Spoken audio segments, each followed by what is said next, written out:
ఉన్న బంగారాన్ని విడిపించి ఆ రోజు ఆన్లైన్ రేటుకే మేము కొంటాం. Sharma gold company. నమస్కారం, వెల్కమ్ టు సుమన్ టీవీ. నేను గీతాంజలి. ప్రస్తుతం మనతో పాటు ఆశిష్ ఆచార్య గారు ఉన్నారు. వారితో మాట్లాడదాం. గురుగారు నమస్కారం అండి. నమస్కారం అమ్మా. ఆ శ్రీకృష్ణ భగవానుడు ఎన్నో లీలల్ని చూపించారు. అందులో ప్రతి ఒక్కటి కూడా వెనకాల ఏదో ఒక ఆంతర్యం ఉంటుంది, ఉపయోగకరంగా ఉంటుంది. మెసేజ్ ఇప్పటి యూత్ కూడా అర్థమయ్యే రీతిలో వాళ్ళకి ఒక మెసేజ్ ఇచ్చినట్టుగా ఉంటుంది.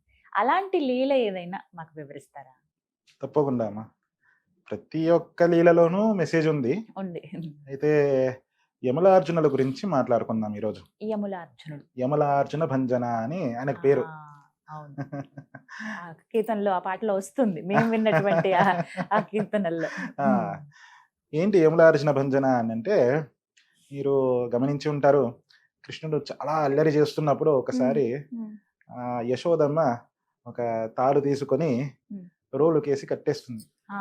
కట్టేస్తుంది, నిజమేనండి. కట్టేసినప్పుడు కృష్ణుడు ఊరికే ఉండకుండా ఒక్కొక్క అడుగు వేసుకుంటూ పాకుతూ ఒక ప్రదేశానికి వెళ్తారు. అడవికి దగ్గరలో ఉండేటువంటి ప్రదేశం. ఆ ప్రదేశం దగ్గరికి వెళ్ళేటప్పటికి 2 పెద్ద చెట్లు, అర్జున వృక్షాలు. అర్జున అని ఆ వృక్షానికి పేరు.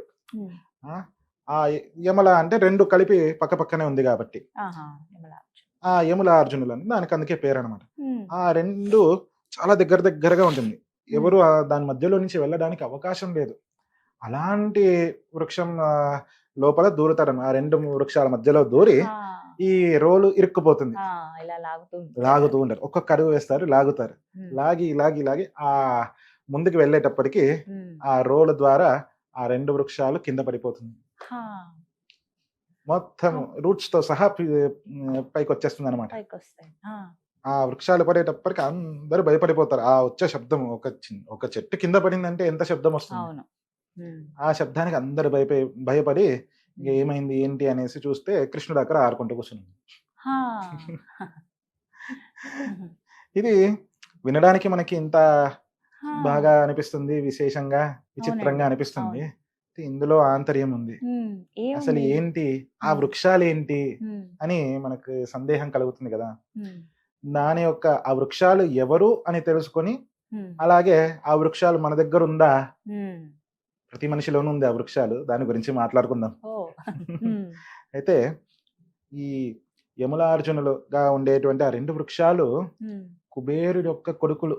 పూర్వజన్మలో కుబేరుని యొక్క కొడుకులు ఇద్దరు కలిసి నదీ స్నానం చేసేటప్పుడు నిర్వస్త్రంగా, వస్త్రం లేకుండా స్నానం చేస్తూ ఉండిపోయారన్న. అదే సమయానికి మహాత్ములైనటువంటి నారద మహర్షి ఆయన ఆ సమయానికి నదీ తీరానికి వస్తారు. సంధ్యా సమయానికి సంధ్యావందనం చేసుకున్నాను. వస్తూ ఉంటే వారిని చూసి ఒక నమస్కారం చెయ్యలేదు. అంతేకాకుండా ఎవరైనా పెద్దలు వస్తున్నారన్నప్పుడు అలా నిర్వస్త్రంగా ఎవరు ఉండరు. సాధారణంగానే నదీ స్నానం నిర్వస్త్రంగా చేయకూడదు, నియమం ఉంది. అయితే ఎవరైనా అలా కనబడుతున్నారు అంటే ముందుగా వెళ్ళిపోవాలి. అక్కడ వాళ్ళిద్దరిగా అలా నిర్వస్త్రంగా కనిపించకూడదు. వెళ్ళకుండా అక్కడే నించున్నారు. అంతేకాకుండా అవమానకరంగా వాళ్ళని చాలా దూషించే విధంగా, అంటే ఓ నారద మహర్షి వచ్చారా, రండి రండి, మీరు కూడా రండి, మాతో పాటు స్నానం చేద్దరు, ఆడుకుందాము, అలా ఆయన మామూలు మనిషిగా చూసుకొని చేశారు కదా. అది అవమానం. అది ఆయన స్థాయి ఏంది, దేవర్షి ఆయన. అలాంటి వారిని ఇలా అవమానం చేసేటప్పటికి భరిస్తూ ఉన్నారు. కారుణ్యమూర్తులు ఋషులు అంత తొందరగా శాపాలు ఇవ్వరు, భరిస్తూ ఉంటారు, చూస్తూ ఉన్నారు. అయితే హద్దు మీరుతోంది కాబట్టి ఇంకా శాపం ఇయ్యవలసిందే అని ఇస్తారన్నమాట.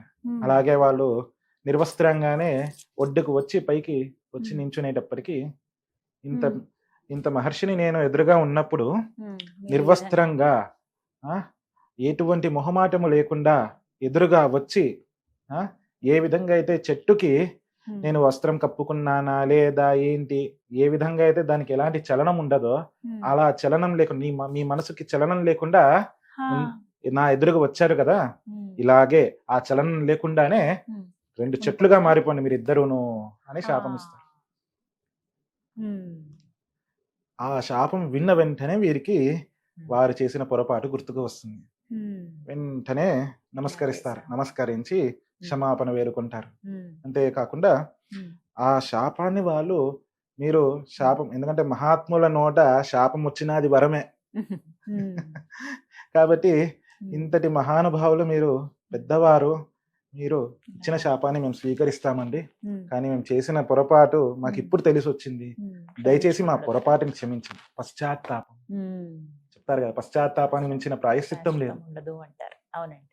అలాగా ఆ పశ్చాత్తాపానికి చాలా కారుణ్యమూర్తి నారద మహర్షులు. ఎందుకంటే ఋషులు అంటే కరుణ, వాళ్ళ యొక్క ఆభరణం ఋషులకి. వెంటనే ఆ నారద మహర్షి చెప్తారన్నమాట, నీవు చేసిన తప్పుని నువ్వు అర్థం చేసుకున్నావు, తెలుసుకున్నావు, పర్వాలేదు, మంచిది. అయితే మీ శాపంతో పాటే మీకు వరం కూడా ఇస్తున్నాను, స్వీకరించండి. మీరు అదే పనికి వెళ్ళాల్సిన అవసరం లేదు. ఆదిదేవుడు శ్రీమన్నారాయణుడు కృష్ణుడిగా అవతరిస్తారు. వచ్చినప్పుడు ఆయనే మీ దగ్గరికి వస్తారు. ఆయన స్పర్శ మీకు కలుగుతుంది. స్పర్శ కలిగి మీకు అప్పుడు శాప విమోచనం అవుతుంది. శాప విమోచనం అయిన తర్వాత పరమాత్ముడు ఎదురుగా ఉన్నప్పుడు ఆయన ఎదురుగా నించొని మీరు స్తోత్రం చెప్తారు. ఎవరికి కలుగుతుందండి ఆ భాగ్యము? అదృష్టం అసలు భగవంతుని చూడాలంటేనే. అయితే ఆ విధంగా వారు చాలా సంవత్సరాలు, కొన్ని యుగాలు ఎదురు చూశారు. ఎదురు చూసి చూసి చూసి ఆ తర్వాత ఆఖరిన కృష్ణుడు వచ్చి వారికి శాప విమోచనం చేశారు. ఇందులో మనకు సందేశం ఏముందండి? అంటే ఏం చెప్పదలుచుకున్నారు కృష్ణయ్య? మనకి ఏదైనా చాలా విశేషమైనది మనకు కలగాలి అన్నప్పుడు ఓపిక చాలా ముఖ్యం. వాళ్ళు యుగాల కొద్దీ వాళ్ళు ఓపికతో ఎదురు చూశారు. అంతేకాకుండా ఇంకొక సందేశం, చాలా ముఖ్యమైన సందేశం ఇంకొకటి ఏంటి అంటే, మనకంటే పెద్దవారు వయస్సులో గాని, వారి యొక్క ఎక్స్పీరియన్స్లో గాని, అంటే మనం పుట్టి వయసునే కాకుండా జ్ఞానంలో గాని, అనుభవంలో గాని, అలాగే ఎవరైనా మనకంటే పెద్దవాళ్ళు లేదా స్థాయిలో గాని, ఇప్పుడు పీఠాధిపతులు కొంతమంది ఉంటారు, వయసులో మనకంటే చిన్న పిల్లవాళ్ళు అన్నట్టుగా కనిపిస్తారు. వారి స్థానం ఏంటి? వారి పీఠానికి అధిపతులు. ఎంత తల్లి తర్వాత తండ్రి కూడా ఆ పీఠాధిపతికి నమస్కారం చేయవలసింది. అందుకే ఆ స్థానానికి అలా వారిని చూసి, వారు ఏదైనా మనకు శాపం ఇచ్చినా, అలా పెద్దవాళ్ళు ఎవరైనా సరే, శాపమనే కాదు, ఎవరైనా ఒక కోపంగా ఒక మాట అన్నా, ఇప్పటి కాలంలో మనం అంతా ఏం చేస్తాము, వెంటనే అదేంటి నన్ను ఎందుకు అంటున్నారు, వారు కదా చేసింది, మనము ఇమ్మీడియట్ రెస్పాండ్ అయిపోతాం, రియాక్ట్ అయిపోతాం. రెస్పాండ్ కాదు, రియాక్ట్ అవుతాం. అలా రియాక్ట్ అవ్వకూడదు. పెద్దవాళ్ళు ఏమైనా చెప్పారు అంటే అందులో మనకు మంచి ఏదో ఒకటి ఉంటుంది. అది మనకు చిన్న విషయంగా అనిపిస్తుంది, ఎందుకంటే సాధారణంగా అందరూ చెప్పే విషయమే అనిపిస్తుంది, కానీ కృష్ణుడు ప్రాక్టికల్ గా చూపించారు ఈ విషయాన్ని. అలా వాళ్ళు ఆ యమలార్జునులు ఇద్దరు కూడాను నారద మహర్షికి ఎదురు చెప్పలేదు. వెంటనే వారు నమస్కరించి స్వీకరించారు. ఆ విధంగా స్వీకరించడం వారిద్దరే కాదు, సాక్షాత్ కృష్ణుడే స్వీకరించాడు. ఎవరి దగ్గర? గాంధారి దగ్గర.